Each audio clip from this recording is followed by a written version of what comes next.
to put all that time and effort into, I think will give you a better idea, especially not being from Kansas City. Yeah. Just getting to know the different neighborhoods and areas is really It's gonna be beneficial. very good. You just have to go all over and start learning. We have a huge variety of neighborhoods in Kansas City. Well, last week I got 7 phone numbers and emails, so. That's yeah. awesome. Yeah. That is- Everybody's in command. Yep, so. I think That's great progress. yeah, That's fabulous. that's our fault for those people. Yeah, just keep sending them stuff and information and newsletters and just whatever. Try to get their attention. Okay, we're trying to get up on Zoom. Let me see who's there. I don't see anybody yet. Don't see anybody yet. So let me see. Here we go.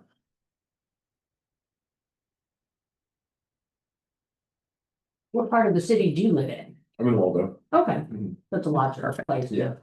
Yeah. You could be, Yeah. yeah.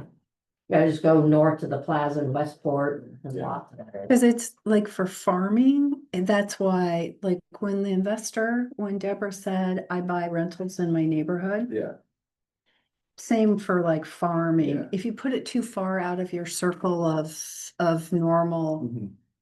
travel, Mhm. because we all have a circle Yeah. that we operate in on a kind of daily basis, Mhm. where we go to the grocery store and where we go get gas and that type of thing. But if you go too far away, then it's going to be hard to try to get into that neighborhood and be there on a regular basis.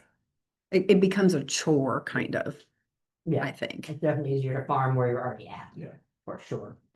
I know Bruce in here, I'll go get it from my car. Okay. No worries, Anna. No worries. I don't have anybody yet. Well, we're still early. Hey, Yeah, still 4 minutes. That's pretty good for us. we're doing great. Okay. Well, I like Thursdays because I have 30 minutes before I have to, but on Tuesdays I jump from staff huddle and then right into, and sometimes we go long and I always have to try and leave. It is.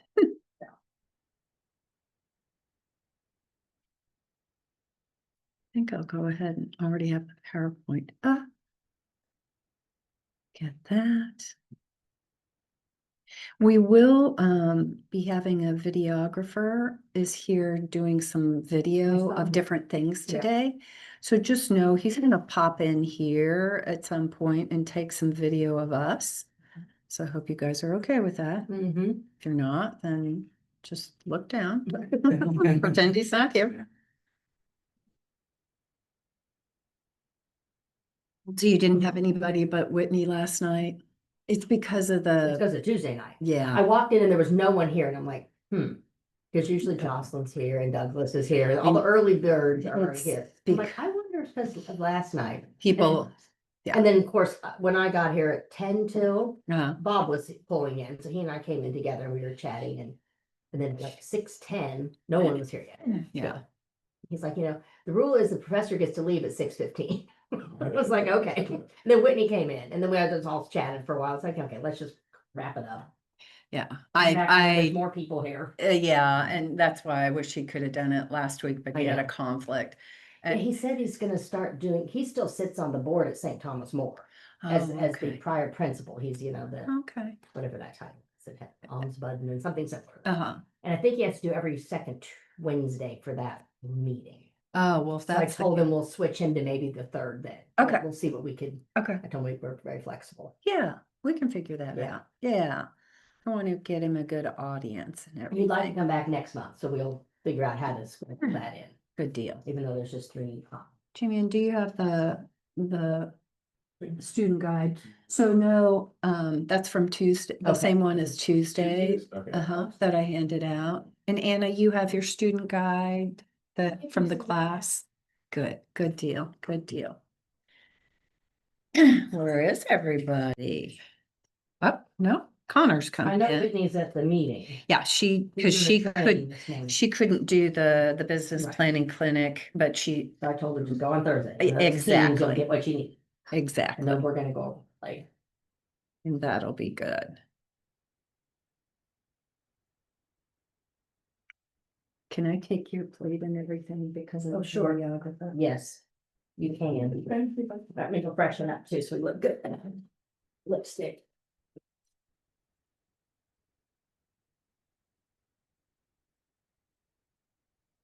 So they need to come on in. Yeah, working with your mitts. Yeah. No. Another one. Working with Mets today. Good morning, Connor. Hey, good morning, Kristen. Oh, hold on. Let's check the volume here. I'm not sure. Oh, come on, don't do that. Yeah. There's something about, there we go. That should be. How's that? Good morning. Good morning. There's Awesome. something about, when I go on Zoom now, even if my volume is turned up on my computer, I have to, just slide it up and down once to get the volume to work. So I don't know what that's about, but who knows? So you're doing okay, Connor? Yeah, everything's Good, going good. Good deal, good deal. Well, I hope everybody who was able to come to the seminar on Tuesday learned lots of good stuff. Is Danny coming? Danny, and he was in the bathroom freshening up also. Freshening up. Okay. Makeup and stuff. Yeah. Okay. Well, we will have a videographer That's good. coming in. Good. So, that'll be fun. That will be fun. Let's see if we have anybody. If you'll pass down the student guide to Danny. Know that these student guides, you find the student guides on the closed launch Facebook page. Okay, so it is my desire. Yeah. All right, Liv. Yeah. Leos is trying to get onto the Zoom. Yes, it is. I'll post the Yeah, Zoom link. I'm telling her we're still working on it. No, I got it. Okay. I was just a step ahead of you.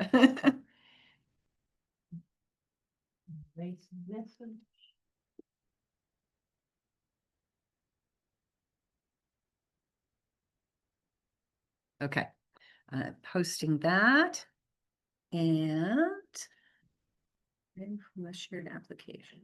Okay, I've got. I put him over here. Will that? Okay, it seems to like it better that way. I'll go to the present because we're sharing already on Zoom. And then here in a minute, we will, why is it doing that? Don't like it, don't like it, don't like it. Is that reminds you of purple?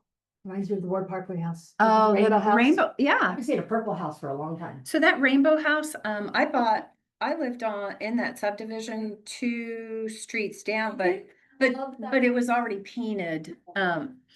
So there was a house across from Ward Parkway Shopping Center, kind of where Trader Joe's is. That they had, it was in pastel colors though, but every row of shingles was a different color. So it was pink and blue and yellow. Lavender. Was it lavender? Or is it just pink, blue, and yellow? I think, because I repeat? don't think it had I green had in a vision it. of it in my head. I know, because it was on the corner of Ward Parkway. Shopping center. Across there? No, Well, the house is, but they painted it. But growing up, that house was like, It was the Rainbow House. it was the Rainbow House for many, Yeah. many years. How do they do that to the Yeah.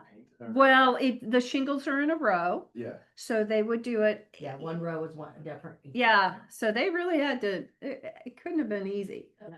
but it was that way for Years. I'd say for like 15, 20 Yeah. years, the Rainbow House. So, Yeah, the people who grew up around here in the 70s and 80s will talk about Rainbow House. I think it was even longer, It was even into the 90s. 60s. Oh, earlier than that, yeah. I Yeah, moved here in 76. And it was Okay. there then. yeah, no, it was before that, because I was a kid. I Yeah. was a youngster then. So, okay, let's get started. Just so everybody knows we're going to have a videographer who's going to be going in and taking video of different things going on here in the market center today. And he will be popping into our classroom. So we'll try to act normal. We'll try to act normal. Come on in, Jeffrey. Come on in. Watch my cord when you come through. I don't want to trip anybody over here. And I was just telling everybody we're going to have a videographer stopping by and filming in here while we're doing class. So we all have to look a little normal. Look and act a little normal. I don't know. How's my mustache look? It's great. Fabulous. It's absolutely fabulous. Okay, well, I want to recap first, check in, make sure you all scan the QR code. And for those of you in the viewing audience of Zoom, please, oh, I have 4 people waiting to enter. Sorry, I'm making them wait. Let me get Elena on, Lucilia on. So, the business planning clinic is going on, and then Friday, I want to kind of go over stuff that's coming up. Friday is the chili cook-off. It's fun. If anybody cooks and likes to share food, then please enter for the chili cook-off. We could use some more entries. Hey, Miss Whitney. I'm gonna join for a minute because they're gonna, they probably need 20 minutes. I filled out that first sheet that they're doing, so. Oh, okay, come on in. Well, this is a good point to all introduce ourselves. So, this is a good point to introduce ourselves because not everybody knows everybody. And so we will start here. And just how long have you been in real estate and what did you do previously? You are. So I'm Jamian. I've been in real estate for probably a month and like a week now. A month and a week. And before I was in sales, I did solar sales and roofing sales before this. So yeah. Awesome. Awesome. You, sir, on Hmm. next. Oh. Who are you? I'm Jeff, Deshaun. I've been here since September. I got my license at the beginning of September, so. And I was a substitute teacher before I started this up, so. This is all extremely new to me. I have no idea what I'm doing. Well, you're in good company because I would guess that most of the other new agents are pretty much feeling the same way. Like, So I don't even have a background in, like you said, sales or anything, or it's okay. like building management or something. You know, here's the beauty about real estate. And this is what I love about it. You can be of any background. You can be of any personality. You can have degrees or not have degrees. All you had to have was a high school certificate to get your license. You can be of any age except past 18, right? So this is what's beautiful about real estate. And the reason I say that is because a lot of people think that I've got to be salesy and I've got to change my personality and oh, I've got to force myself to be outgoing. You don't. You do have to get out there, but you, depending on your personality, you're going to attract people that are similar to you majority of the time. And that's really what you want. Those are the types of people you want to work with because they're like you and they're going to connect with you. They're going to bond with you. They're going to be comfortable with you. So that's where, Jeff, don't feel, I mean, I can't tell you not to feel like you're a little lost right now because that's a common feeling. But know this, that you didn't have to come from a certain background. Actually, former teachers are one of the top backgrounds that get into real estate. And I will tell you, they are some of the most successful agents I know.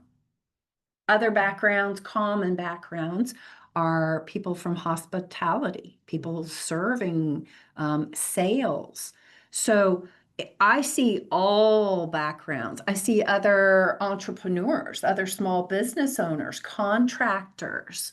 I see landscapers. I see a lot of different backgrounds getting into this business and being successful. There are not many careers you can do that, right?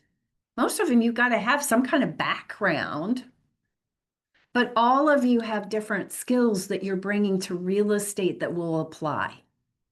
That's the other beautiful thing. And you know why? It's because you're wearing now so many hats, hats you haven't even put on yet. You're the director of marketing, you're the director of sales, you're the director of operations, you're the CEO, you're the gopher. You wear all of these hats. So I know that all of you have skills under one of those hats. And then you're going to bring those forward to real estate. Does it make sense? And you are. My name is Danny Stansbury. I've been in the game for a couple months now, probably a month and a half. A little bit. I come from just a college student, I guess, and this is like my first like big boy job, I guess, so I'm excited and hopefully I don't fail. So, Where'd you go to college? Mizzou Oh, okay. for 1 year. Columbia, yeah. Yeah, oh, it was awesome. It was the best time ever. I went to, But how was college? Couldn't tell you much about that. Okay, okay. College for, I think 2 years, but I did not. Really great time. Lots of memories. And you are. I am Whitney Whitehouse. I have been in real estate for about 10 months now, and I have like a background in a lot of different things. I've done vet care for 6 years. I have a big background in horticulture and landscaping. I'm a jack of all trades, but this is just this. I feel really comfortable here. I've been very supported here, so I don't know. That hopefully that bodes well for you guys. But like this is, So far, yeah, this it place- feels like home. Yeah, Keller Williams is really good at, making me feel the same as everybody, just welcome. Good. Southern Glad to hear. mentality right there. And you are. My name is Anna. Yesterday was my 3rd week here. Before I became a dual agent, I was just cleaning commercial offices. Well, she has her own business. I mean, she has a commercial cleaning business. She's a small business owner. Yeah, hopefully I can scale both of them at the same time. Yeah, it's all about leverage. It's all about leverage. And at the beginning, it's going to be hard and it will be a juggle. Flexible. Yeah. Yeah. Yeah, let's talk online. If you can put your cameras on, put your cameras on. Let's start with Connor. I've got you guys on the screen here. Awesome. Yeah, I'm Connor. I've had my license for 2 or 3 years now. I'm not sure. I kind of lost count. But I'm a dual career agent. So during the day, I work at another office and we sell IT solutions to their companies. And I try to make it in on Wednesday Night Warriors or to the investment seminars. So Yes, you do. And I'm going to tell a little bit on Connor. He's like our reigning champion of winning the most contract challenges that we do monthly. So if you are competitive, then he's the one to bump because he does a great job of participating in the contracts challenge. I hope you all know it's not just something you could do if you wanted. It is my expectation that you all do the contracts challenge every single month because you will not be ready for your first offer or your second offer if you're not practicing. And then you're going to come to us as coaches, and especially to Linda, and you're not going to know diddly squat. And we're going to look at you like, oh, you want a miracle, right? We're good. We are good. Don't get me wrong. We're really good. but do not expect miracles. And here's how it can burn you and burn you big time. Is you go to write your first offer, you didn't do the training, you didn't participate in practicing writing contracts. One of the most important things you do, you don't get a client a house without a contract. And it takes longer than you think. It can take you all day to write an offer. And that's because of all the information you have to gather and put together for that contract.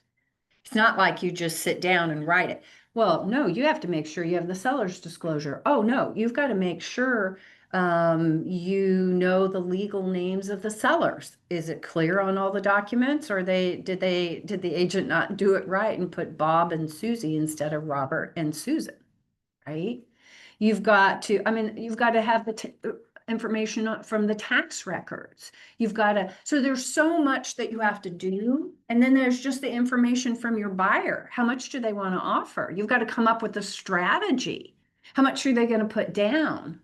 And if you didn't talk to the lender in advance, shame on you. The minute you get a pre-approval letter, you should be talking with that lender and building a relationship, not the night you're writing an offer and hope they pick up their phone, because you depend on them for a lot of the financial information for that offer. So that contract's challenge is so that you have practiced, because you're going to be stressed anyway, right? Mhm. I don't care how calm and collected you feel right now, you're under the pressure and you've got to write an offer, and there's a time limit of when offers are due. You're going to be a mess. I can almost guarantee it. You are going to be a mess, and it's okay. That's why we are here to help you with that. Come on in, Katie. They've already been warned. Okay, perfect. Oh, I'm sorry, Whitney. No, Yes. I was like, See, that's the joy of coming in late, is a videographer is coming in. Oh, yep, take out your gum. No chomping. Well, you can have it in your mouth, just don't chew. I like to swallow on that. Makes your jawline better. Okay, Olivia, would you introduce yourself? Well, I've got two Olivias. Let's go. I have Olivia Pope on my screen first. Hi, I'm Olivia. I've had my real estate license for like 5 months now, and prior to that, I just graduated from KU. And yeah, I don't know what else I was supposed to say. No, that's fine. That's fine.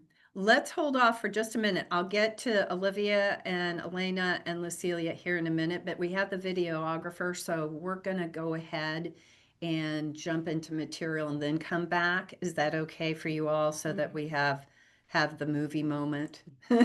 So those of you on Zoom, we've got a videographer here taking some clips of us. So, all right, I hope everybody registered for class with a QR code. And today, what are we talking about? Working with Mets. Can anyone tell me what is a Met? What do you met? The baseball team in New York. No, good try. No. Okay, what are Mets? Who are Mets? People that we know. Lucy says people that we know. Yes, people we've come in contact with. Well, I'm going to differentiate though, Whitney. Maybe haven't met, and these are all from the Millionaire Real Estate Agent book. Haven't met are people that are strangers to you that you're meeting as you're building this business, that you hope to build a relationship. Mets are people, basically, it's everybody in here that you know somehow, some way, right?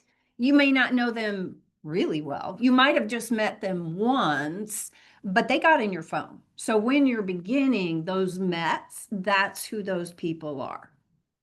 And then the haven't met, again, those are the strangers, the people you're meeting at open houses, you're meeting with door knocking, you're meeting through networking, all those different ways that you connect with strangers out there at the dog park, wherever that is. Okay, does it make sense? That's what we're doing. So we started on Tuesday and we talked about understanding your METs. And last week we started with database, but we went broad. And this week with METs, we're really focusing on a specific group in your database, those METs, because you're going to have different buckets of people and groups in your database. And you need to be, remember we talked about tagging them? So tagging them is very important. You need to tag them. Did you meet them through an open house? Did you meet them through door knocking? Because one, you always want to be tracking where your business comes from. So you'll forget after you get enough leads, you're going to forget sometimes, where did I meet this person? So you want to be tracking that because this is how you're going to tell where your ROI is, your return on investment. And right now, for most of you, it isn't an investment of money, it's an investment of your time that you're putting in, isn't it? That's the other beautiful thing about real estate is this. You don't have to throw a lot of money at it in the beginning, but you have to throw a lot of time and effort into it. I was talking to a new agent this week and I said, this is not a business that you can easily stop and start. I think TV does disservice to us. All of those home shows do a disservice to us in making it look so easy as an agent, right? And they think, oh, I can just kind of dabble in real estate. Well, the only way you can really dabble in real estate is if you're okay just waiting until somebody like a family member or a friend comes to you saying, can you help me? If they remember you're an agent, right? Or you want to do it for yourself. You want to buy investment properties just for you. Otherwise, to build this business, you have to actively and consistently talk with people. And we're in the relationship business, aren't we? We're not really selling a product. Houses are the end result of our services. And so when we look at that, it is what the service and knowledge and skill that you bring to the table, that's what you're selling. And to do that, you have to build relationships because they have to connect with you. It's not like a pair of shoes and they like it or not, whether they like you as the salesperson. Most people will not work with you as a real estate agent if they do not connect with you. That's not the same as going to a store where the salesperson may be nice or they may not be. You just want to buy the item. Does that make sense? Yeah, that's why we have to think about the importance of this. That's why we focus so much on database. That's why your business plan on your 135, does everybody understand what that 135 is? It's one goal. What's your goal for the year? Either in units or sales volume or income, gross income. And it is having 3 lead gen strategies that are your priorities. Because in this course right now, in Lead Gen 3612-3, we're showing you a lot of different ways to lead gen. Not all of them. There's still even more different ways to do it, but we're showing you the core ways that are the most traditional or the most popular that agents use. And so we show you all of those, but then you've got to start narrowing it down to figuring out what's going to work best for you and how, because that's so important. I was talking to my experienced agents, my growth clients. We have a mastermind every Tuesday. Thank you. You guys did great. I think we looked pretty normal. Checking on the other. Okay. Out late. Well, they're going to be videotaping in there too, so you'll be. Oh, they're. You've already done it. What are they filming for? For marketing here in the Oh, okay. office, so that we can have some good clips of what goes on in the office, what you would experience as an agent in our office. Shots they got me rubbing my eyes and seizures. That's okay. That's okay. I'm sure it wasn't I didn't notice too many. I did not either. Let me finish up the 135 and then we'll go back to our Zoom people. But the 135 is that one goal. What's your goal? The 3 forms of lead generation that you're going to focus on. And under those 3, what 5 types of activities, strategies are you going to focus on to achieve your goal in that, under that type of lead gen? That's one of the tabs we worked with in David's class. When we were doing our Business planning business clinic. planning with all that. It is- Spreadsheet. It is what, it's your roadmap. It is so that you know what you're supposed to be doing, because then you put it into the 411, which that's what that is, Yeah. what Danny has right on his notebook. And that's where you take those activities from your 135 and put them in your 411 and the 411, because we like acronyms, and Yes. I don't know what the word is for a number acronym. I don't know if it's any different. Oh. You know what I mean? Yes, I do know what you mean. I'm not sure either. I don't know if there is. Like letters. Yeah. So the 411 is, there are 4 weeks in a month. Mhm. And it's 1 week and then per day. So it breaks it out over what's your goal for the month, what's your goal for the week, and what's your daily goals. Because if you don't have a roadmap, I don't know where you guys are going and you don't either. And it's already easy to feel lost here in the beginning anyway. So that's what the 135 and the 411 is.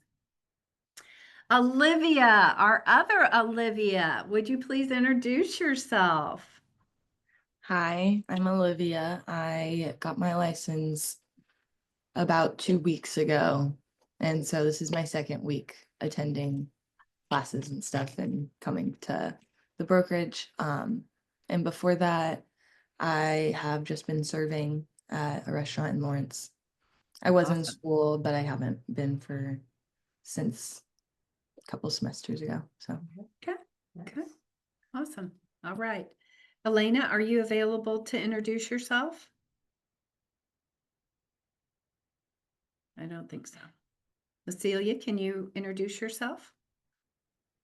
They may not be. I'm Lucila Rodriguez. I haven't been realtor for 2 years, dual realtor, working as a hairstylist and part-time doing real estate. Yeah. Perfect. Thank you. I will tell you, Lucilia is a hard worker. You all are, many of you are very hard workers, but I will never forget. I will never forget, Lucilia, the winter you went door knocking when it was horrible weather. It was so cold. And she was out door knocking. Yeah, I mean, and I learned, I actually was in politics in law school. I ran for political office. I knocked on over 4,000 doors. Oh, there you go, Jamie. You got a good goal now. Yeah, Haven't you done? Yeah, I've done over 10. Yeah, Really? yeah. Oh my gosh. For as long as I bet I did 4,000. I mean, once you start doing it, here's what it is. Here's what I want you all to understand is when you're getting into this and it feels uncomfortable. I had an agent say to me, a new agent recently say, well, I haven't done the contract challenge because I'm not comfortable doing a CMA. Well, you'll never be comfortable if you don't practice. And it's like a workout. So for those of you who can relate better to like when you go to work out the first time and you haven't been working out for a while and you do a really fierce workout, can you walk the next day? Probably not. What not, at least not without pain, right? Can't even sit on the toilet. Yeah. Okay, the visual there, Danny. So, but it's painful. It's the same in here. I get that it's painful. The first time I knocked on a door, I don't know about you, Damien, but I'm knocking on the door. I'm knocking on the door or ringing the doorbell. I'm like, please don't be home. Please don't be home. Please don't be home. Because I wasn't ready, but I just had to go do it. Did you have that reaction or were you just like fearless? I was not in the No, I think I beginning. got lucky because the first door I ever knocked, because I thought it was crazy. I just thought door knocking was instant. Like, who Yeah, does like that? who does that? Who I'm does not done. that? And then the first door I knocked on, I sold. And so I got like, it was just super. And you're like, It was just like, oh my God, it works. Yeah. And then, so then it kind of propelled me into doing it more. That So- makes sense. So I got really lucky doing it, but Yeah. I guess. but that was luck lucky, but that was the confidence you needed to keep it up. Yeah. I say door knocking can be magical, but here's what I want you to also understand. It's not going to be for everybody. It's not going to be for all of you. And that's the other thing. There is a bold thing, say, don't compare your insides to other people's outsides. It's up in that upper left-hand corner on the wall. And it's just human nature. You're going to see, Danny, you're going to see somebody get deals and you're going to be like, where'd they get those? Where'd they get those? Well, that's why I'm going to always say, when you say, Anna, I've got a new buyer, I'm going to say, where'd that buyer come from? Because I want to take the mystery out of it. Because and then I want you to remember what works for one person may not be for you. So when I hear people say, well, I have to do that, everybody's doing that, or that's what works, like social media.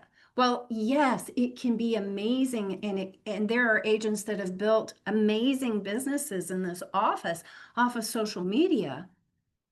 That's not the only way to build this business. Okay. So I want you to be curious. I definitely want you to be curious. That's why we put all these kinds of lead gen topics in front of you, is so it can pique your curiosity to learn more about it. But be okay if you go, no. Because if it's not something that will get you out of bed and you will go do on a daily basis, if it's something you will dread and put off, then that's not a match for you. That's not a match for you. Does that make sense?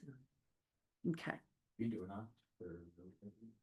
Yes. Do you have a script that you willing to share with me? Yeah, we can talk about it. Okay, well, I'd love to pick your brain. Yeah. It's about understanding what brings value to people, and it gets them to be interested, to building a relationship with you and wanting to know more. And that's the thing. Most people, the reason they don't want to call people, even their database, and the reason they don't want to door knock is they don't know what to say. They don't know how to bring value. And if you can bring value and get people to consider what you're talking about, that's what you need to do. So there's different ways to do that. Okay, let's go on to where we stopped on Tuesday. The 36, what is it, 3612, what? The 3612-3. Right. Called a numeronym. A numeric. Numeronym. Numerical acronym. Okay. That makes sense, a numerical acronym. Of course you would find that, Jeffrey. Yes. So let's just review this, what we talked about on Tuesday, and review that. These are your METs and how to organize them. Your network groups, those people that you know that might do business with you. These are people that you've met that you don't have a really deep relationship with. Networking can be very successful, but here's where most agents fail. Is they go to networking groups, they exchange business cards, and they hope somebody will call them from that business card. You have to take it the next step. You have to then say, hey, let's have coffee. I want to hear more about your business or what you do. You have to build a relationship. Allied resources, those are a select subset of real estate related fields like mortgage brokers and lenders, title companies, inspectors, home warranty company reps, contractors. There's just anybody that has related services to homeowning can be a resource for you, and you can build a relationship. Advocates are your past clients who not only return for their own needs, but have actively referred. And then core advocates. And I just barely touched on this on Tuesday, but I want to go a little deeper on core advocates. They're well-connected individuals, like corporate executive, builders, business owners who send you a consistent stream of qualified leads, meaning they, in today's day and age, we would call them an influencer. Okay. Other people listen to them, follow them. They're well connected and they are your advocate. They think you're awesome. Make sense? I'm gonna put the words there. That's what I need to do. Now we'll go even deeper on all of those. Okay. A+ core advocates, again, this is where, do you remember what I said, that you also need to rank and rate people, that you need, that I gave you permission to discriminate, but in a business-like manner. Because why did I say that? Why did I say, what is the purpose of ranking people? Do you all remember? Was it, people that have an agent, or, no, that's leads. Yeah, that's what. Yeah. It's like, so you know who to reach out to more, or who to like put preference on your marketing tactics or your lead gen tactics. It's how you distribute your time, effort, and money. Because if you start building a sizable database, which I want you to, if you read the Millionaire Real Estate Agent book, you would know how many people Gary says, and I think it's more in this day and age since that book was published, but he puts in the number of people that need to be in a database, and it's close to 2,000 to net $1 million of income in real estate. Okay, just know that's what it would take, and I think it takes more in this day and age than 2,000. So that's where there's no way you can personally chat up 2,000 people on a regular basis, right? Enough to really have consistency with that relationship. You can market to them in a consistent manner, but to really glue and solidify that relationship, that's impossible. So we have to categorize people. We need to tag them and we need to categorize them. An A+ core advocate, they consistently send you qualified lead referrals. They are your highest ROI. They are the people who are in your corner. And then A's are advocates and top allied resources, referring past customers and key industry professionals that give you referrals. A B is a network group. There's a high potential with them. You know them in some way, and you believe that there's a pretty good chance they would use you if they were going to have a real estate need, and there's a pretty good chance they would refer you to others even before they have used you. So that's kind of, you have a good feeling about those people. And then the C's are a broader network that you're not sure. You just barely know them. You don't know. I will tell you though, just because I'm saying you need to categorize and figure out how to spend your time, that does not mean the C's are not worthy. That doesn't mean that you shouldn't consistently market to them. Because you will be surprised. Were you all, any of you in the class when I talked about Veronica Quayle and the former employee of hers who reached out? She had fired. Yeah, she fired that employee, but she marketed to that employee, and that past employee that she fired reached out and said, I want you to help me buy a house. What? In most of our brains, we would have thought, I can't keep that person in my database. I shouldn't market to them. They probably hate me. Now, kudos to her. It shows that how professional she was in letting go of that person, and how she did that with, obviously with empathy, that person did not like hate her guts, right? Because that's, so you have to make certain, unless unless there's somebody in your database right now that you really can't stand, then take them out. If there's somebody you never, ever, ever would want to do business with, then take them out. Yes. But everybody else, it's unknown. It's still unknown how they're going to show up in your business. And you will be surprised at the people who, with social media, here's what's cool and creepy. Here's what's cool and creepy. There are people watching you on social media, but they never interact on your social media. But they may be some of the first people who refer you. So, well, that's cool. There are people that watch us that never interact, the stalkers, the social media stalkers, right?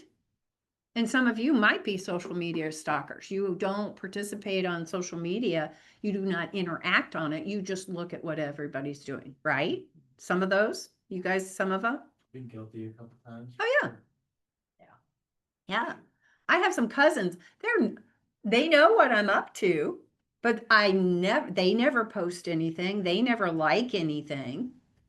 But when I see them, they're like, "Oh, I saw such." I'm like, "Oh, yeah, you're a stalker." So never underestimate and don't make decisions for other people until they tell you to go away or they're working with another agent. They are still an opportunity. Because we get in our head about who wants to work with us and who doesn't before we actually even have any facts. In our heads, we are storytellers, and sometimes our stories lie to us. Growing your Mets intentional expansion. Building your database is an all-day, everyday activity that requires intentional effort. How much time do you all spend on your database right now? Like following up with them? Or like just plugging them in? Both. Oh, All of that. probably at least hour a day. Okay, good. Probably. I'm going to imagine that a lot aren't. You need to be in there working that database and seeing, well, who do I not have an email for? I need to reach out to them. Who do I not have a phone number? I need to reach out to them. Who have I not told about being in real estate? Because again, here's your other mistake is you post on social media, hey, I'm an agent, and you might post more than once. Okay, still not enough. And you think everybody knows you're an agent. Well, not everybody looks at their entire feed for the day. And if your post wasn't in their feed that when they open it up, they're probably not going to know. And please don't do at everyone or at followers. That's just so annoying.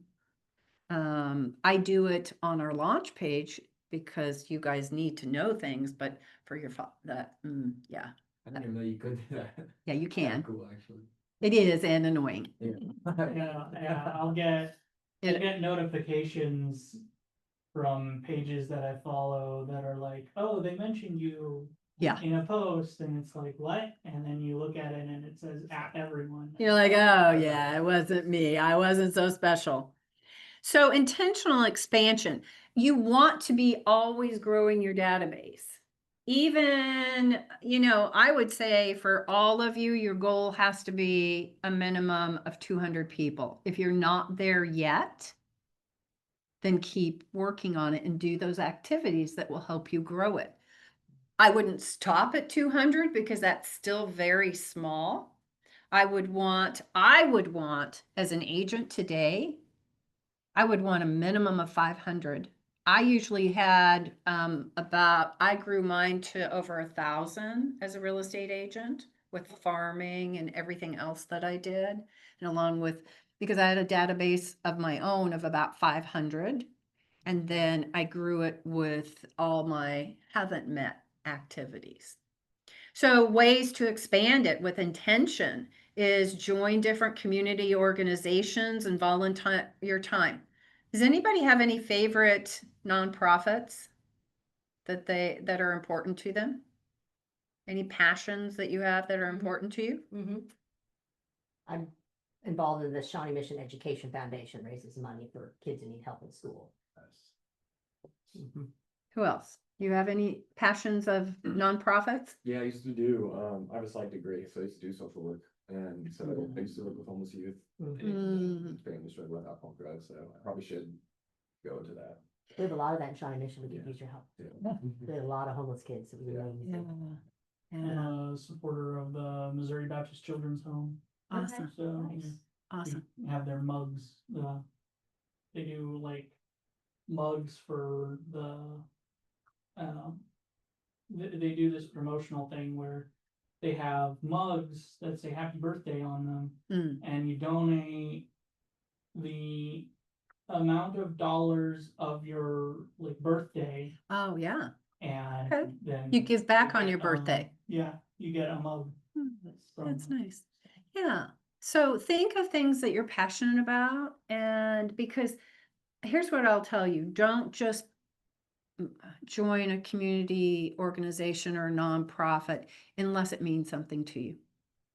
Because if you go to try to get business and you're just basically being transactional, when this is a relationship business, you probably won't connect with people the way you thought you would, because you're just showing up wanting business. I will tell you, from these activities, you will build relationships that will turn into business.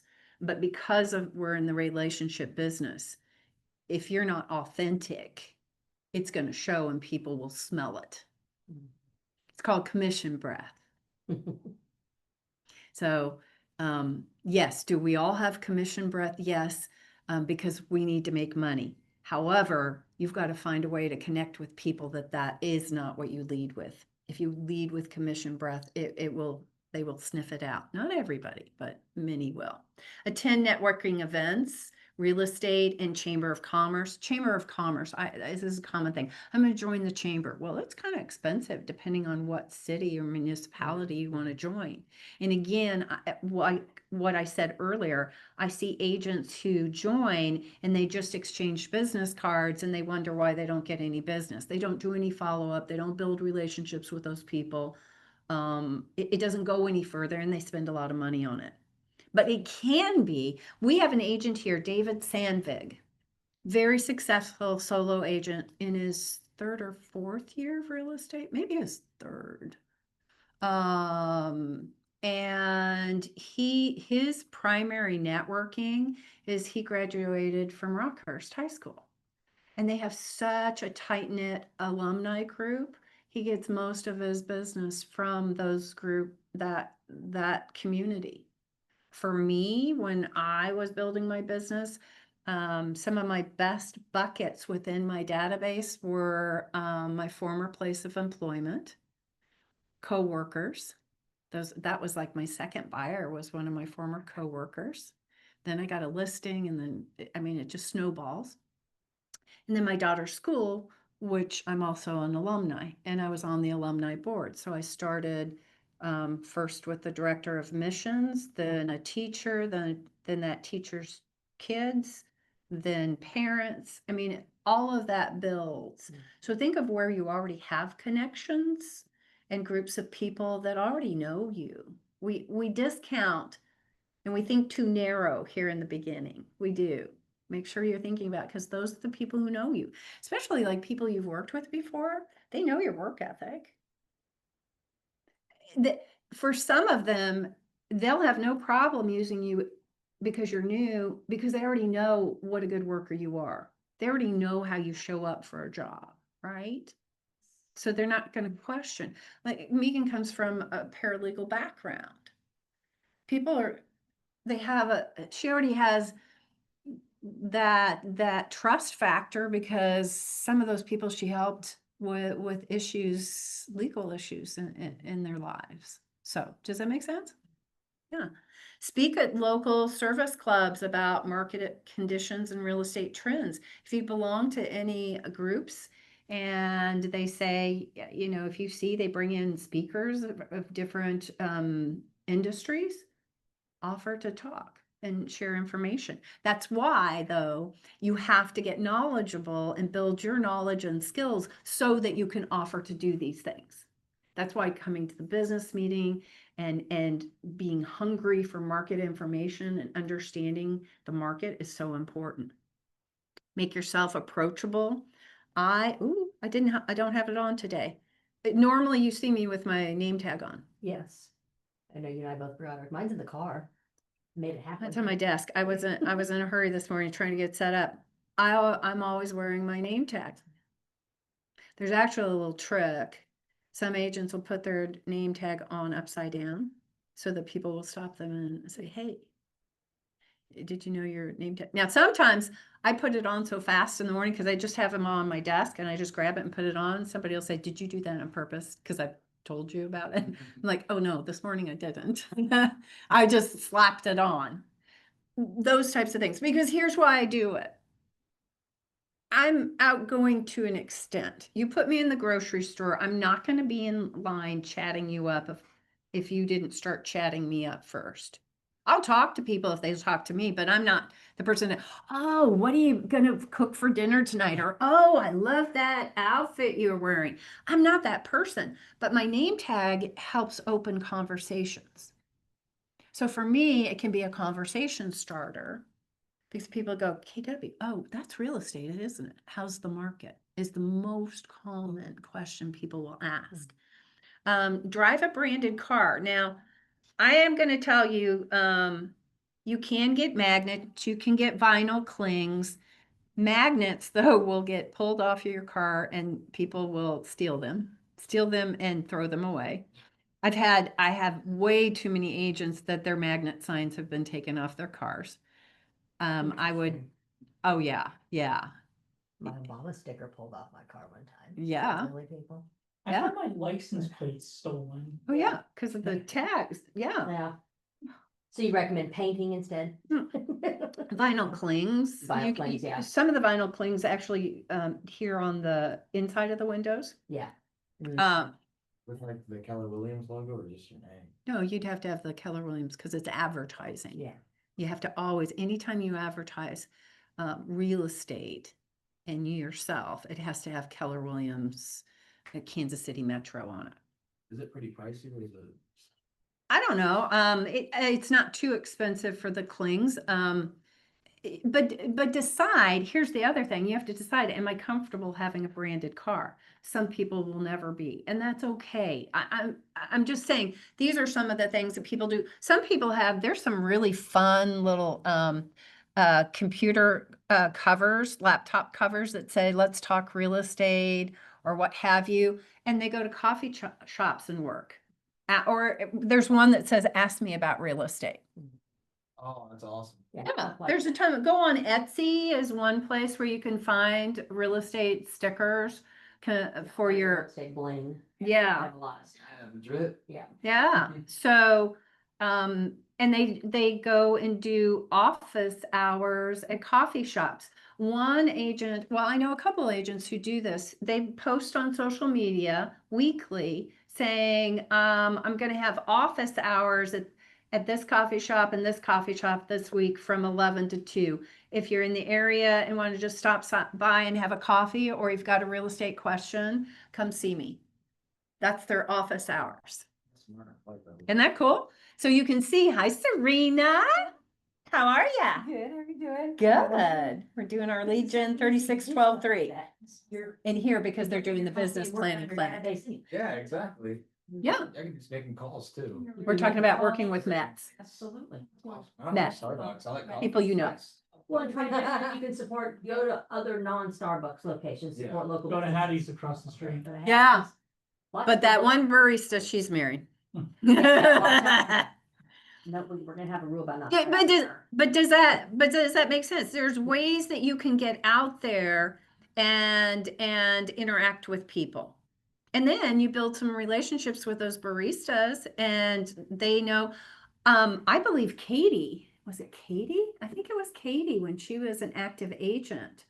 Katie Hallway, that I know what it was. It wasn't Hattie's, but there used to be on the other side of the nail shop where the lash place was, there was a clean eating grab and go place. I forgot what it's called. I went there a lot. Katie went there like every day and she ended up helping one of the salespeople, one of the people working there buy a house. Yeah, because you befriend people, they get to trust you. When she was there every day. And there's just not one But she had her name tag on every time she went there. Okay? And get a baseball cap with KW on it. I mean, just stuff that starts advertising yourself as an agent when you're out and about. Like David Conderman for We the, have polos with. when he KW was stuff. active with his team, he had David Conderman real estate team on he had logo, all of his shirts Yeah. had his team David logo Conderman on it. Group on there. Yeah. Feed every contact from FSBOs, expireds, open house referrals into your database. So if you're gonna work, like Danny's, picking up and using the FSBO and expired and canceled list. And he's getting some traction in there. Again, that's a form of lead gen we'll go into deeper in this course. And it's not gonna be for everybody, but Danny's already loving it. So that's probably a good fit for him. Get out there and be visible in your community. If your community has events that you can volunteer for or what have you, participate. You got to be in front of people to get people, right? Yeah. You can't be, there's a saying in our business, don't be a secret agent. And what that means is you have to market yourself in whatever form that is comfortable for you, that you will do on a consistent, systematic manner. That's what you have to do, because it's not up to other people to remember you're an agent. It's up to you to remind them and remind them again. And here is the myth with networking, not networking, metworking. The myth is if you build it, they will come. The truth is all businesses must drive customers to them. In real estate, experienced agents rely mainly on referral business and past clients. We call that a referral only business. I would hope for all of you, that's the direction you want to go. Because chasing strangers is exhausting in the long term. It is. Now, if you want to be a millionaire agent, though, you're going to have to build a really good database of Mets, and then you're going to have a really healthy, you're going to have to go after strangers your whole time. Does that make sense? Building your business. So it depends. Now, our successful agents here make six figures. I would say probably the average is $300,000 to $400,000 that they're making with just a database and not going and chasing strangers because they've built it to a referral only. So you can have a very good living just with building a good Mets database and taking care of those people. It says here, 96% of mega agents choose networking as their preferred lead generation strategy. Talk to Blake Nelson. He's one of our millionaire agents here over in the luxury division. He has a referral business. What I love about Blake is he's been in this business as long as me, or a little bit less, probably 15 to 20 years. He's created such a client experience that his referral business is amazing. He has gone to, Ritz-Carlton hotels.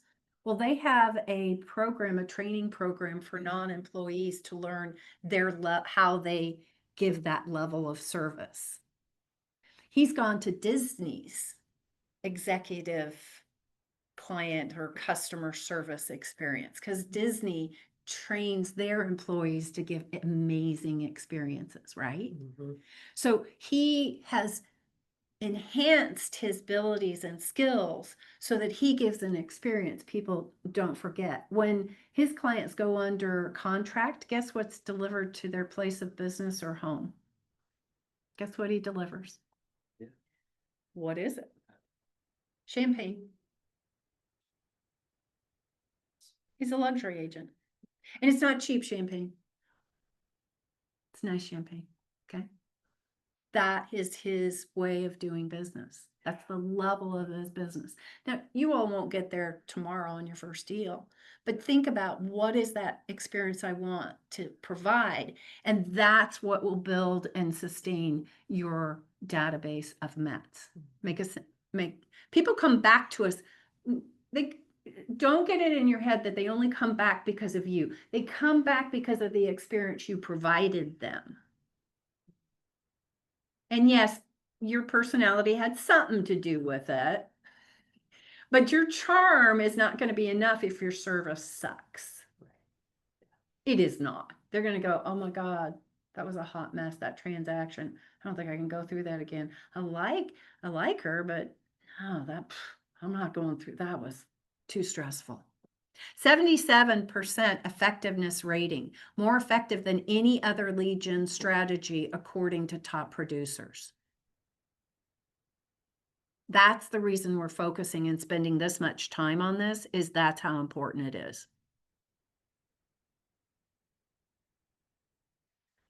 Why networking works. 3 critical reasons. People choose those that they know, like, and trust. That's why you already have an edge with the people who know you. There are some that are going to jump on your bandwagon and will not hesitate to use you. Some are going to have to first see how you do. You know, Missouri is the show me state. People want to see, you know, was it just a crazy fluke that you got your real estate license, or is it the real deal and you're really serious real estate agent? Achieve mind share and top of mind status. It's who knows you. It's not who you know, it's who knows you. Because if they don't remember you're an agent, then it doesn't matter. And it will get you off the real estate roller coaster. Have any of you ever talked to an experienced agent who says, oh my gosh, the ups and the downs, the ups and the downs? Have you? Yeah. Most agents live on a roller coaster because they don't run this like a business. That's the difference of what you're learning versus what the average agent on the street is learning who's just started like you. They're learning by the seat of their pants. They may get a little bit of help, and then they're going to have to figure this out. And they may never learn. They might learn how to be an agent, but they're never going to really learn how to be a business owner. How to grow it. And if you don't learn how to be a business owner, well, think about it. There are a lot of people who have started small businesses outside of real estate because they were talented at something. Maybe they were talented as a chef, but they had no business acumen and they couldn't keep the doors open of their restaurant, no matter how good of a cook or chef they were. There could be someone who's a talented woodworker or pottery or whatever it is, small business. We see it in real estate with contractors and stuff that they might be really good, but then they don't know how to run the business, and then they're out of business. So just being a good agent is not enough. You've got to be a good agent who also knows how to run a business. That's what will get you off this roller coaster.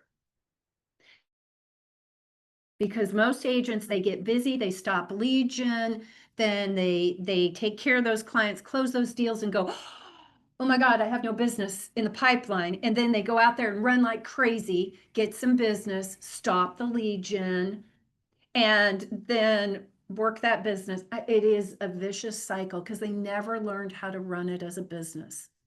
They never really learned about marketing and how it really works.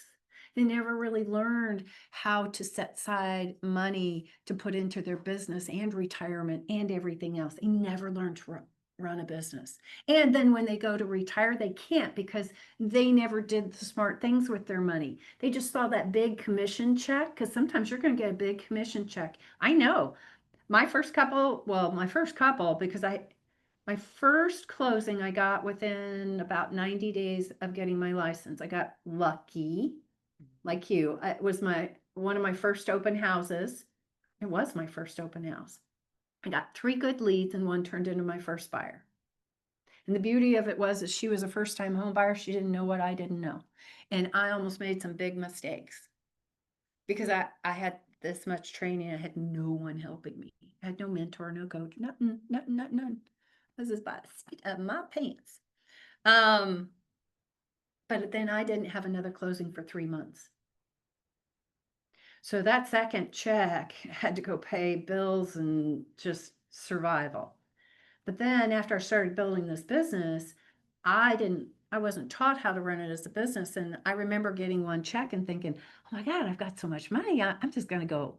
I blew a lot of it. And I'm thinking, dang, that was so stupid. I should have had, you should pay yourself a salary once you start making the money and not blowing every check.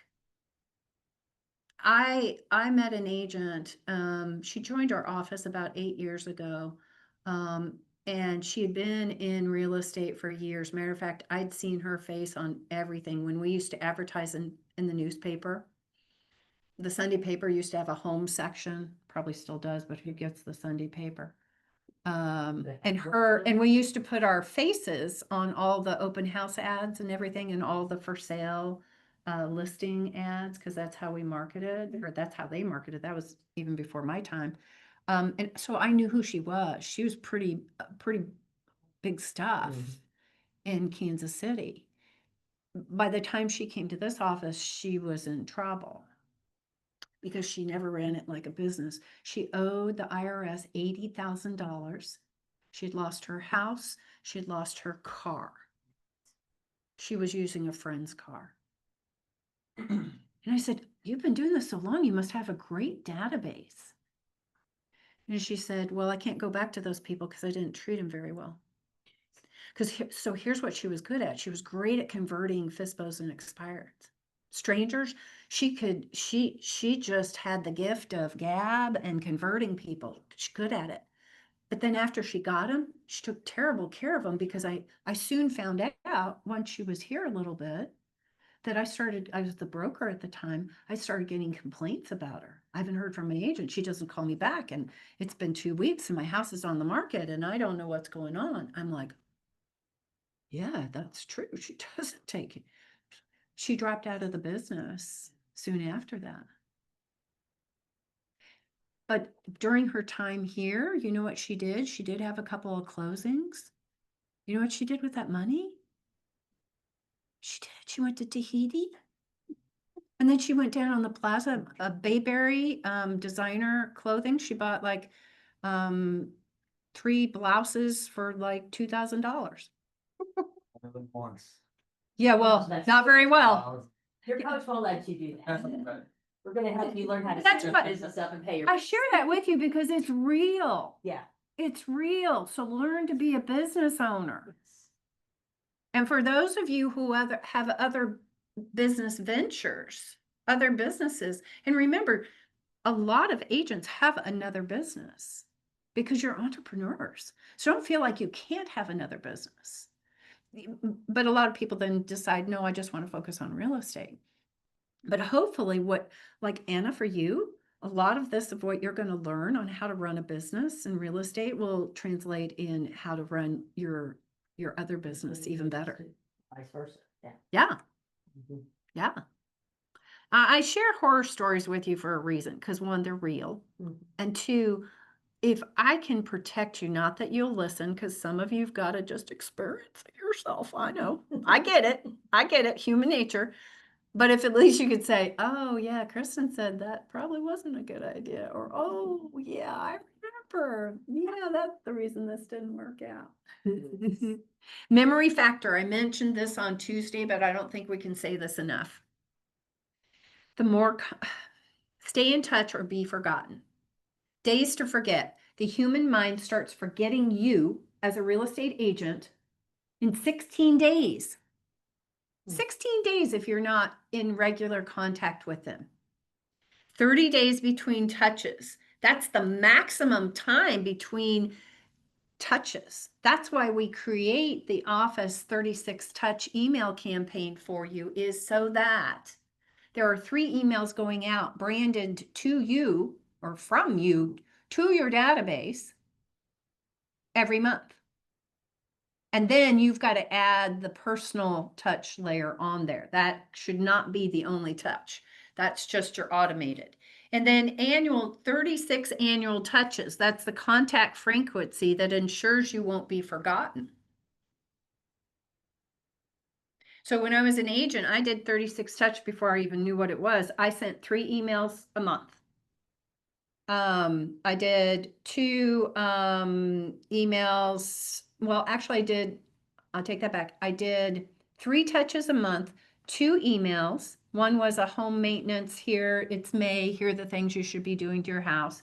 And then another was, did you know, kind of like, did you know, different things about real estate. And then my third touch was I mailed a newsletter to them. Our 36 touch has the newsletter as an email so that you're not spending any money, because I spent a lot of money on mail. Well, I didn't in the beginning. I would only mail to like 50 people in the beginning, and then I got to the point I was mailing 1,000 pieces of mail a month. Thanks. Well, But back then- first I was doing it myself. Yeah. And then the minute I could afford to give it to the marketing company for them to mail, I had like a party. Yeah. Well, I had a cocktail. I was like, yes, this is a good day. I can hand this off. Because I used to literally have those mail trail Yeah. trays in my living room once a month to do my newsletters, 1,000 newsletters. I had to fold them. I had to seal them with a sticker. I had to put a label on them. Then you have to sort them by zip code, and the trays have to be in order, and then you tote them to the post office. That's what I did every month. Took me about 2.5 days to do that monthly. Yes. So soon as I could hand that off, it was beautiful. I remember doing that with my mom because my mom was the secretary for our Baptist Association. And so every month. She had monthly We mailings, had monthly newsletters, and yeah, we had 4 of those big trays, big trays. plastic-like trays. And we had to trifold the Uh-huh. newsletter, put them in the envelope, and then put them in the tray. And my sister and my dad and we had an assembly line going. Yep, that's how I did it. I only had me, so your mom was Yeah. lucky. She had you to put to work, Yeah. and your sister. So reality check and the solution. Here's many people who know you may remember you in ways other than a real estate agent. Remember, we all associate people in certain ways. How we first met them, what they do for a living. And they might remember on their own, but forget to refer you to others. And then also know that some people will never refer you.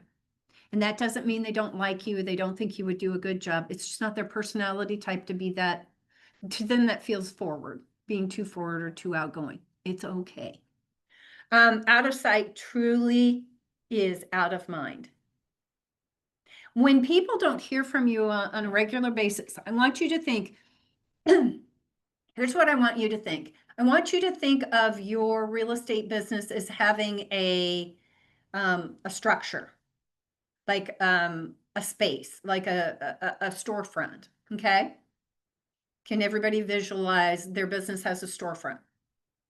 Every day you're not doing real estate activities, the doors of your business are closed. And so when you don't do marketing and outreach to people on a regular basis, it looks to them, your doors are closed. Especially in the beginning, because then they'll think, well, I remember her saying something about being a real estate agent, but I haven't seen anything. I guess she's not doing that anymore. Then they start making up stories about what you're doing. The solution is sending the emails, the text messages. Handwritten notes are more powerful than you know. It's kind of like door knocking. Door knocking can be magical. Handwritten notes can be magical. Because most businesses will not door knock because it's hard, it's not easy. And then most people don't write handwritten notes. So think of your email as the junk mail, because it is what our mailboxes used to be. Our mailboxes used to be crammed with junk mail. Yeah. And you were in a crowd of all of this mail. I don't get much junk mail. I hardly get any. But now your mailbox will stand out more, your handwritten note. And some of you will say, but my handwriting's so bad. I get that. And some of you are going to tell me I can't read cursive. I get that. We'll write everything in cursive for you, training. I actually don't know if I can read cursive. I'm not- And you guys didn't learn. I'm not in my, no, I. My daughter can't. My, One semester in third grade, that's all you got. Yeah, it's genuinely all I got. Yeah, they Yeah. don't teach it anymore in schools. I actually, I have no idea. you know what's sad about that is historical documents. You have a generation growing up that can't read and decipher historical documents. I read before 1950. I took a medieval paleography class, so I can read historical documents. That's so cool. Okay, I'm pretty impressed. Yeah, because yeah. So, calls, visits. Here's the one thing about getting this top of mind. You can't just use one way of communicating. You can't just text them. You can't just email them. You can't just call them. They will get numb to that. You have to. I wish just one way of communicating worked and it was the magic. It's not. It is the variety, and it's like coming at different directions at them. And that reinforces it. And those emails and text messages and direct mail in their mailbox can be the reason that you have a reason to follow up. Oh, did you get my postcard that said I just got my real estate license? Or did you see my email that says I just got my real estate license? It gives you a warm opening. We've talked about the 8x8 and the 36 touch. 8x8, 8 touches. Traditionally, it was in 8 weeks. I will tell you it should be in 8 to 10 days. 8 touches in 8 to 10 days. And you do that basically like with door knocking and with FSBOs, you should be following up with them 8 times within 8 to 10 days. And you have to vary it. 36 touch, like we just talked, that somebody's hearing it from you no less than 3 times a month in different ways. And here's where you all have to build up. I know you're in the learning mode right now and everything seems foreign, but you need to be working your database 3 hours a day, doing Legion either in your database or getting in front of strangers through open houses, through the networking, through the door knocking, all those different ways. 3 hours a day. Remember, if this is your full-time job, this is your full-time job. And I want you to ask yourself, am I working enough hours or am I just being busy? Is it busy work or is it productive work? Like, don't tell me you're rebuilding your website. I will just probably lose it. Just get your marketing profile on there because you're not driving anybody there anyway right now. You're just not. I know you're not. So please, you've got to spend the time. And for most of you right now, those 3 hours should be focused on your database, connecting with them, letting them know that you're an agent. In Digital Chalk, you should have seen or should be seeing my announcement strategy. It's 7 steps. How many touches does it take in marketing theory? How many touches does it take before a person remembers a brand, a name, a product? 7. That's why there's 7 steps to the announcement strategy. So most of you stop at 1 or 2. I know you do. I know I'm reality based, but I challenge you to go back and finish all the steps of your announcement strategy because you've got to cement it. And that's what you should be spending these hours on. Any questions on that? How's everybody on Zoom doing? You guys are really quiet. Still here. Well, that's encouraging. Okay, thank you, Connor. 8x8, we've talked about that. And it's in your booklet, so I'm not going to spend a lot of time on it. In Command, under Smart Plans, I have a resource for you.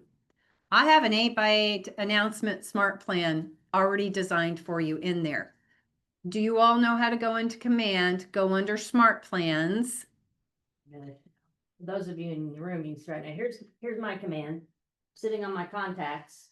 Go over here to the side, Go to this little smart plan. this little button that, I'm not quite sure how you describe it, kind of looks like a paper with two keys, I guess, kind of like a key. Those are smart plans. You click on it, it takes you to my smart plans and then the library of smart plans. So if you select library up here at the top. The it tab that says library is tab what you're that says gonna library. choose in smart plans. Once you click on smart In the plans, search bar, you type in KW. NKC, NKC. that's all you have to do is do that, and then it'll come up. And then it pops up with all the ones. We have for the office. And so look for the ones that I've authored. And these are already pre-designed for you all, for anybody to use. Now you can go in and edit them, Yeah. but what you do is then you select it and put it in your library. Yeah. And then you can personalize it. But that 8x8 is your announcement for your announcement.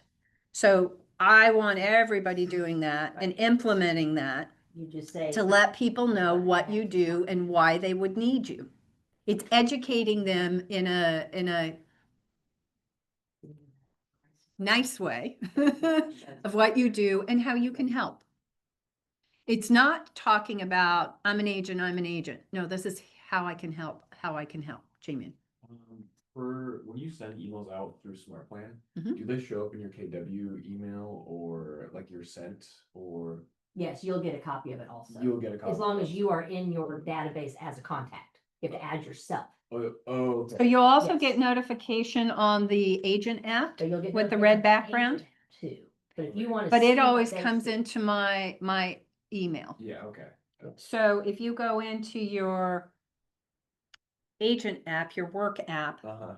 then you'll see the notifications will be right down here and it'll tell you, but that usually then, soon as that email comes in, it copies and goes into my regular email. Okay. Yeah, it's tied, but yes, have yourself in there.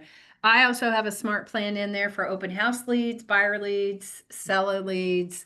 I think I have one other, but I make it very easy for you. All you have to do is make sure you've got what you want your signature, email signature to be in that.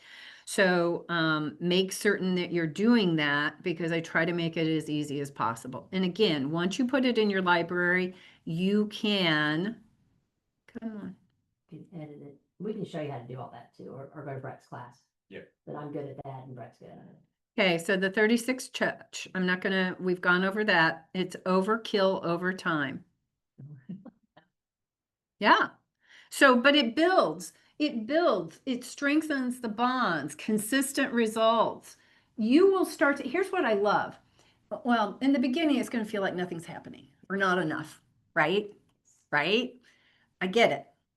But if you keep this, don't get to the 90-day mark and say nothing's working. Now, if you're frustrated, go to your coach and say, hey, here's what I'm doing so that they can see, they can then coach you on, maybe you need to do it a little bit more this way, or tweak that activity, or talk about another activity. But if you give up after 90 to 160 days because nothing has happened, you just left all those seeds in the ground and you quit watering them. And if you quit watering them, then they're not going to grow.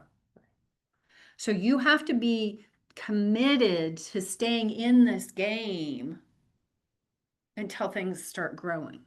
And sometimes you're all going to have different grow rates. And for some of you, you're going to think, oh my God, this is taking forever. And for some of you, it's going to happen right away. And you're going to look at them and be like, well, how'd that happen? It's just, we can't force people to buy or sell a house. Again, it's not like selling shoes. You can't be so persuasive that you can talk them into buying and selling a house. Because if they don't have enough money for down payment, they can't buy a house. And if they don't want to move, they don't want to move, right? It's about finding, do they have a need? Can I help them? What you'll see though, is as you keep repeating the messaging of how you can help people, pretty soon, Anna, when you go out, people in your community and your friends and family are going to say, Anna, what's going on with houses? And they start asking you, Because now it's in their head. They're like, oh, Anna. And then you're going to see, you'll actually start to feel that momentum. If you do this right, by the second half of this first year, you should really start to feel like, oh my gosh, that's when I started getting people from my former work. That's when I started getting people from my daughter's school, was in that second half of my first year. And then that second year, it started to build more. So I want you to think that this is built on momentum. This business is built on momentum. It grows as fast as you go. So the work and the activity that you do today is going to pay off. I just can't guarantee it'll pay off immediately. And that's probably the biggest downfall for new agents is I get it. I was hungry. I was out of a job. I'd been laid off. I needed money. I ran like a crazy woman in the beginning. But I was fortunate enough that I hung in there my first year, and my first year was hard. I had a better year. I was rookie of the month and got a lot of recognition in that first year, but I still wasn't where my corporate income was in my first year. Yeah, I was doing good as a rookie agent, but I wasn't at that level. By the end of my second year, I was within 2,000 of my corporate income. By the end of my third year, I'd made 25,000 more. And I'm just a hard worker. Yeah. I'm not, there's no magic really here except the hard work. So this builds on itself. It's like a snowball, but if you quit pushing the snowball, it's not going to gain more snow and grow bigger. So that's why this program is called 36-12-3, so that if you do the level of activity at the depth that we're teaching you, you should grow to having 36 transactions in 12 months, doing 3 hours of lead gen every single day or every weekday. A lot of times we're working 6-7 days. People, depending on how busy you are. So when you say to me, yeah, I'm getting in real estate so I can have flexibility, I'll say sometimes, and sometimes you won't. I can't tell you how many dinners I had to step away and go talk to a client or work on a contract. All the time. I can't tell you how many vacations, and part of this was my own fault. I didn't put enough boundaries with my clients, and I didn't seek enough leverage, but I wasn't taught how to run this as a business. I remember someone told me if business is slow, go on vacation. Yes, there's. Well, you know why that is usually before we go into on vacation, we have more momentum in our business. We're in our business more to make sure everything's in order, and then that seems to bubble up business. But yes, there is that saying in our business that. Okay. So we're almost to the end here, and we're almost at 11 o'clock. We already talked about the core advocates, allied resources. 80% of home buyers get recommendations from their agent. Over half use their agent's suggestions for inspectors, title companies, and mortgage brokers. This is your chance to build reciprocal relationships. Again, if you have not met Elise and Bob and Loans and KC, our in-house lender, go down the hall and introduce yourself. If you have not met the women of Platinum Title, go introduce yourself. Do not wait until you have a client. Build relationships now. If you really want to build this, go on our portal, look at our list of service providers and start reaching out to those home inspectors and figure out who are you going to recommend. So when you recommend services to your clients, buyers and sellers, how many should you recommend? Like if you were going to give your buyer's suggestion a home inspector, how many should you recommend to them? What should be your minimum? 3. Exactly. Why is that? Remember, I have options. So They have options. They're making a choice. Here's the thing, if you say, use my inspector, he's great, he's the only one I ever use, and he goes and inspects that house and has a bad day and misses something important, if you could be sued and your client could say, well, I relied on Jamian because Jamian said he's amazing and wonderful, and that was the only person I was supposed to use. Now, did I put my favorite inspector at the top of those 3? Yes. Did they usually use him? Yes. But I told them to ideally call and decide who they wanted to use. That my clients had had good experience with all 3. Same with a lender, same with insurance, protect yourself, especially though, inspectors. That's probably where you could get in the biggest trouble. Yeah. Make sense?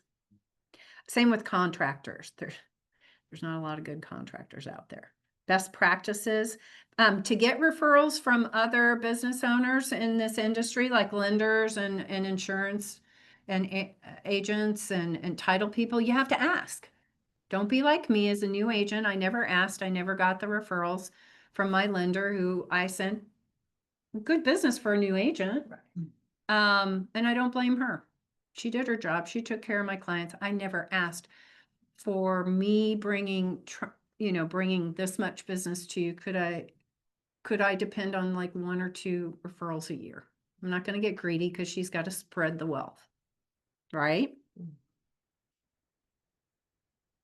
Dun, dun, dun, dun.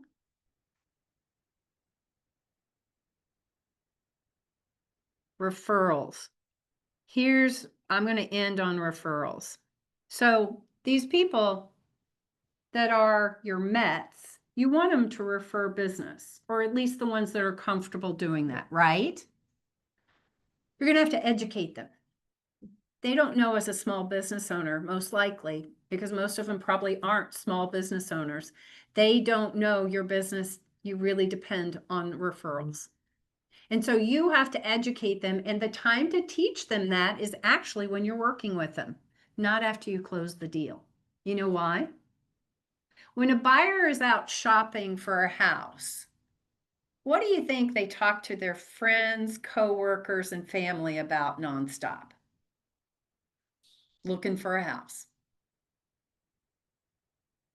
They are like, whether the family wants to hear it, but they're going to talk about looking for a house, or we're under contract, da, da, da, da, da. They're talking about it that whole time. So you just have to educate them. And I know you're going to be driving your family crazy about talking about finding a new home. If in that process of you chatting them up, and I know at work, at every break, you're going to be talking about this home buying process, either how crazy it is or how good it's going or how excited you are. If one of your coworkers said, I'm thinking about buying a house, would you do this for me? If you think I would be a good fit for them, would you connect me with them?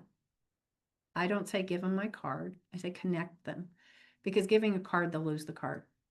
If somebody connects you, a 3-way connection through a text message or an email, your likelihood of really connecting with that person goes up drastically. Percentage of that actually happening. Just relying on them sharing your information, maybe not. So you need to educate them, and you need to remind them, and you need to, when you close a transaction here in this office, the office will send, we use a company called Real Satisfied. And Real Satisfied is going to send out a request to your client when they close, if they would do a survey and a testimonial for you, Jamian. Most agents don't tell them about their clients about this. They don't tell them how important it is and how much they would appreciate it if they would take the time to do this. Thus, they never get the testimonial. We as agents, we use those testimonials when we go for a listing presentation to show people what other people say about us. We use it on our social media because we can say we're great all day long. There is so much more power when someone else says how good we are. Because we can blow smoke. All of us can. I can sing and dance with the best of them. But when other people, they look at the stars, reviews. and then you can post it. Yeah. And then you can use that for a Google review, or have them do a Google review. Because you want to have a Google business page too. That's something else that I would highly recommend. The good thing about Real Satisfied is you have control on whether those go public or not, because we all get somebody we could have never made happy, unfortunately, at least one unsatisfied person. And on Google, you can't take those down very easily. Yeah.